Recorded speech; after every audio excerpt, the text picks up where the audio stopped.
بسم اللہ الرحمن الرحیم رب زدنی علما۔ السلام علیکم ورحمۃ اللہ وبرکاتہ۔ محترم ناظرین، یہ سیر علماء کرام کا 130واں حصہ ہے، اور آج کے اس ویڈیو میں ہم معلوم کریں گے محمد رشید رضا رحمہ اللہ کے متعلق۔ محمد رشید رضا جو اصلاح کے علمبرداروں میں سے ایک تھے، محمد عبدہ کے خاص تلامذہ میں سے ایک تھے، اصلاح اور تجدید کے علم کو لے کر اٹھے تھے، امت میں ایک نئی روح پھونکے تھے، ساکن کو متحرک کیے تھے، غافل کو تنبیہ کیے تھے، دعوت اور اصلاح کے جو بھی راستے تھے اس کو اپنائے، اپنے ہدف پر کام کیے، مختلف صلاحیتیں رکھنے والے تھے، مفکر اسلامی تھے، اپنے دین کے لیے غیور تھے، صحافی تھے، المنار نامی مجلہ جاری کیے تھے، مؤثر تھے، بلیغ کاتب تھے، سیاسی آدمی تھے، زبردست مفسر تھے، محدث تھے، ادیب تھے، لغوی تھے، خطیب تھے، اصلاح کے خواہاں تھے، امت کے امور اور ان کے قضایا کو لے کر بے چین تھے، مربی تھے، معلم تھے، اصلاح کے خواہاں تھے، امت کو آگے لے کر جانا چاہتے تھے۔ ان کا مکمل نام ہے محمد رشید بن علی رضا بن محمد شمس الدین بن محمد بہاء الدین ابن علی خلیفہ قلمونی۔ قلمونی اس لیے کہ آپ قلمون نامی گاؤں میں پیدا ہوئے، جو طرابلس سے 3 میل کے فاصلے پر ہے۔ آپ شریف گھرانے سے تعلق رکھتے تھے، اور آپ کا خاندان یا آپ کی نسبت حسین بن علی رضی اللہ عنہ تک پہنچتا ہے۔ آپ 1280 پر 2 ہجری یعنی 1860 پر 5 کو پیدا ہوئے قلمون میں، وہیں تربیت و پرداخت بھی ہوئی۔ آپ بچپن میں جو تعلیم شروع کیے تھے، قرآن کریم سے آغاز کیے تھے، لکھنا سیکھے، قواعد اور حساب سیکھے، مدرسہ رشدیہ میں داخلہ لے لیے، طرابلس وہاں گئے، وہاں صرف، نحو، حساب، جغرافیہ، عقائد، عبادت تمام چیزوں کو حاصل کیا۔ پھر وہاں سے مدرسہ وطنیہ گئے، وہاں عربی، ترکی، فرانسی، منطق، ریاضیات، فلسفہ ان تمام علوم کو حاصل کیا، اور وہیں سے شہادہ بھی حاصل کیے۔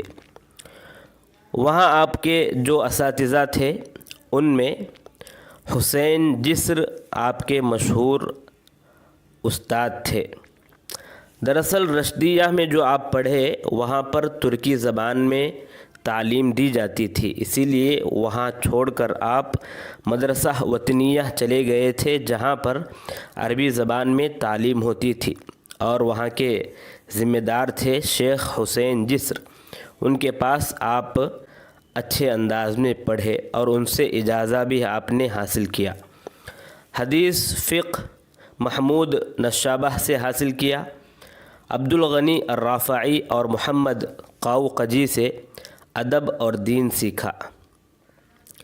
اور یہ جو قرآن حفظ کیے تھے بغیر استاد کے حفظ کیے تھے، یعنی جس طرح آج کل کوئی استاد ہوتے ہیں، طلبہ قرآن حفظ کرتے ہیں، سناتے ہیں، پھر حفظ کرتے ہیں، اس طرح نہیں، بلکہ خود سے آپ حفظ کیے تھے۔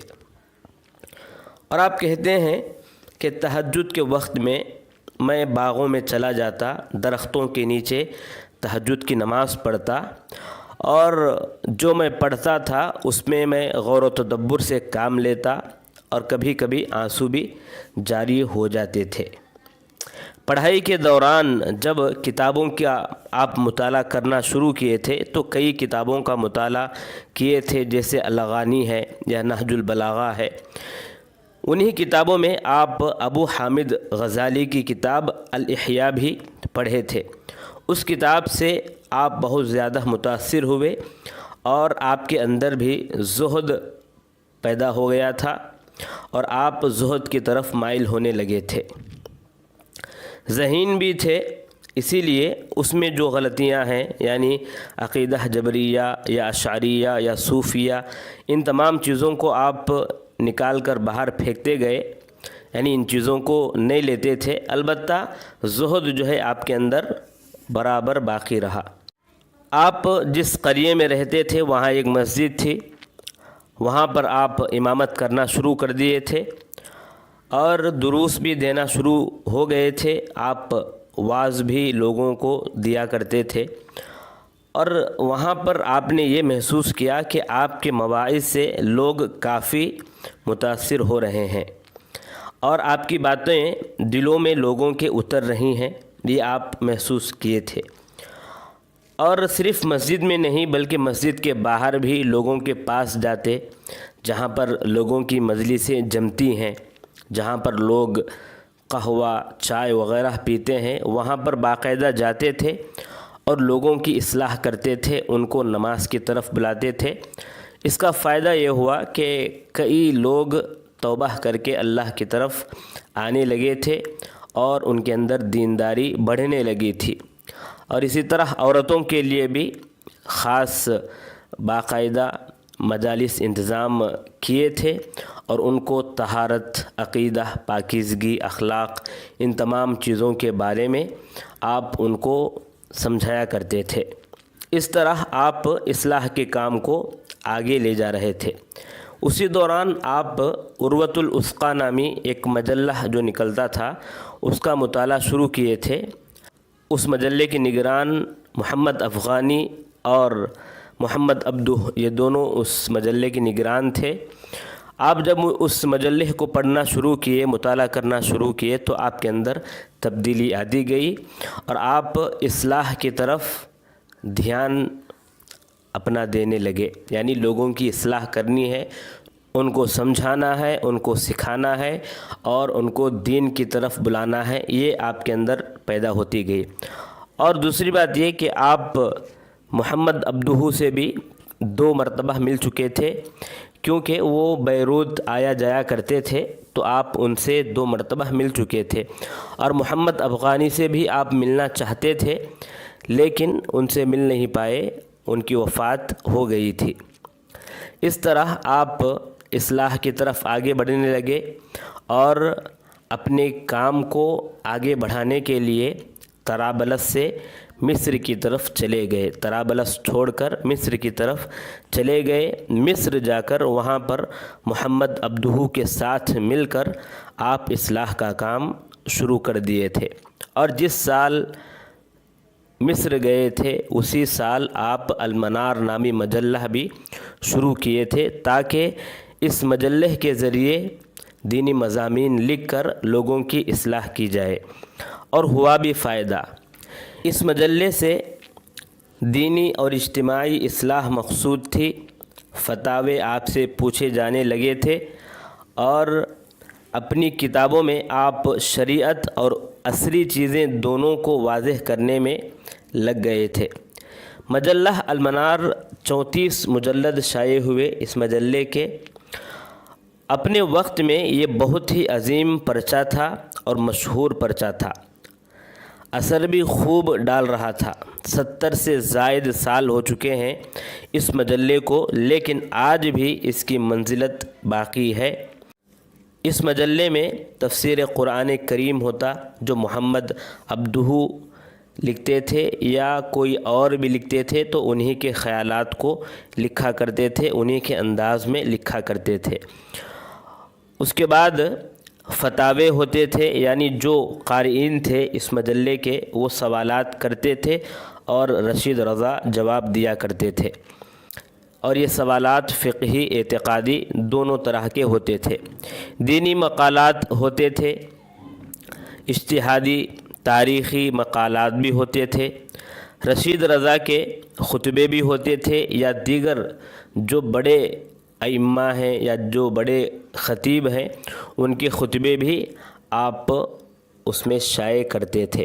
مراسلات بھی ہوتے تھے، اخبار، آراء اور تراجم بھی ہوا کرتے تھے، کائنات کے متعلق کچھ باتیں بھی ہوتی تھیں، طب صحت کے متعلق بھی کچھ باتیں ہوتی تھیں، ادب، شعر اور طرائف اور قصے بھی ہوتے تھے، لغوی بحثیں بھی ہوتی تھیں۔ دیگر مقالات جو دیگر مجلوں میں ہوتے تھے، یعنی مختلف ایک مجلہ تھا اس زمانے میں، موعید ایک مجلہ تھا، ان مجلوں میں جو بہترین مقالے شائع ہوتے تھے ان کو ان مجلوں کے حوالے سے اپنے اس مجلے میں آپ شائع کرتے تھے۔ آپ اپنے اس مجلے کو چلاتے ہوئے کئی دیگر کتابیں بھی لکھے تھے۔ آپ کی مشہور کتابوں میں خود آپ کی تفسیر ہے جو 12 جلدوں میں ہے لیکن مکمل نہیں ہے۔ اسی طرح ایک کتاب ہے آپ کی تاریخ الاستاد محمد عبدہ، اسی طرح نداء للجنس اللطیف، اسی طرح الوحی المحمدی، اسی طرح یسر الاسلام و اصول التشریع العام، الخلافہ، الوہابیون والحجاز، محاورات المصلح والمقلد، شبہات النصارى وحجج الاسلام۔ یہ آپ کی چند کتابیں ہیں۔ آپ پر چند مواخذات ہیں، یہ ہیں کہ آپ بعض غیبی چیزوں کی تعویل کرتے تھے، جیسے میزان، کرسی، سور پھونکنا، ان کی آپ تعویل کیا کرتے تھے۔ نمبر 2، مہدی کا آپ انکار کرتے تھے۔ نمبر 3، دجال کے متعلق شک میں مبتلا تھے۔ نمبر 4، معجزات کا انکار کرتے تھے، یعنی معراج خواب میں ہوا تھا، شق قمر کا واقعہ بھی غلط ہے، اس طرح آپ کہتے ہیں۔ نمبر 5، ملائکہ اور جن کو بیکٹیریا کے قبیل سے آپ گردانتے ہیں۔ نمبر 6، آحاد اخبار میں متردد نظر آتے ہیں۔ نمبر 6، عقل میں سمجھ آنے تک نقل کی تعویل کرو، یہ آپ کہا کرتے تھے اور آپ کی پالیسی تھی یہ۔ نمبر 7، ابن عربی صوفی کی آپ تعریف کرتے ہیں، ابن الفارس کی تعریف کرتے ہیں، ابن سینا کی تعریف کرتے ہیں، حالانکہ ان کے متعلق باتیں واضح ہیں۔ نمبر 8، کعب احبار کو آپ زنادقۃ الیہود میں شمار کرتے ہیں، حالانکہ ان کے بارے میں بھی بات واضح ہے۔ اب آئیے آخری بات کریں۔ آپ کی وفات جو ہوئی اس طرح ہوئی کہ آپ سوئس گئے تھے، امیر سعود عبدالعزیز بن عبد الرحمن آل سعود کو پہنچانے کے لیے کار میں گئے تھے، اور سوئس پہنچنے کے بعد پھر آپ وہاں رکے نہیں، آرام نہیں کیے، پھر دوبارہ جو ہے واپس ہو چلے تھے، فوراً لوٹ چلے تھے۔ حالانکہ آپ کو کہا گیا کہ آپ آرام کر لیں، لیکن آپ آرام نہیں کیے تھے، واپس ایسے ہی لوٹ گئے تھے، اور رات میں سوئے بھی نہیں تھے، قرآن پڑھتے ہوئے آ رہے تھے۔ اچانک آپ کا سر چکرایا، گاڑی روکی گئی، اور آپ اندر ہی آرام کریں گے اس ارادے سے اندر بیٹھے تھے، لیکن اسی وقت آپ وفات پا گئے۔ گویا کہ آپ 1935 میں وفات پائے۔ انا للہ و انا الیہ راجعون۔ اللہ تبارک و تعالی آپ کی خدمات کو قبول فرمائے اور آپ کو جنت الفردوس میں اعلی مقام عطا فرمائے، آمین یا رب العالمین۔